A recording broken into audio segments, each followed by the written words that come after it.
অ্যামাজনে high competitive নিশ নিয়ে কাজ করতে গেলে দেখা যায় সেখানে সিপিসি অনেক বেশি, অ্যাকোস অনেক বেড়ে যায় আর ক্যাম্পেইনগুলো তেমন প্রফিটেবল হয় না।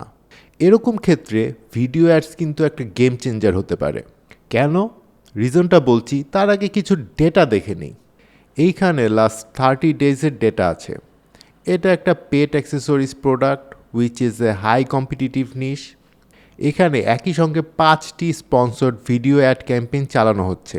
আমরা যদি এখানে দেখি, এই 5টা ক্যাম্পেইন থেকে পারচেজ হয়েছে 220 ইউনিট, $3,000+ সেলস, আর অ্যাকোস 61% আর সিটিআর হলো 0.64%।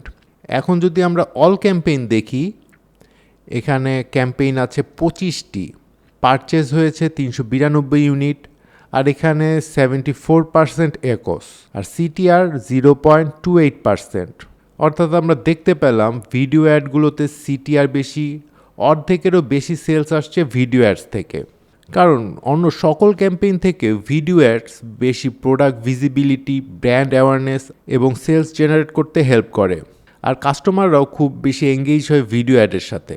তাই আমরা যদি লাক্সারি প্রোডাক্ট, হাই প্রাইস বা হাই কম্পিটিটিভ ক্যাটাগরিতে ভিডিও অ্যাড রান করি তাহলে কিন্তু একটা ভালো পারফরমেন্স পেতে পারি। তবে একটা বিষয় খেয়াল রাখবেন, ভিডিও অ্যাড চালালেই কিন্তু ভালো রেজাল্ট আসবে না।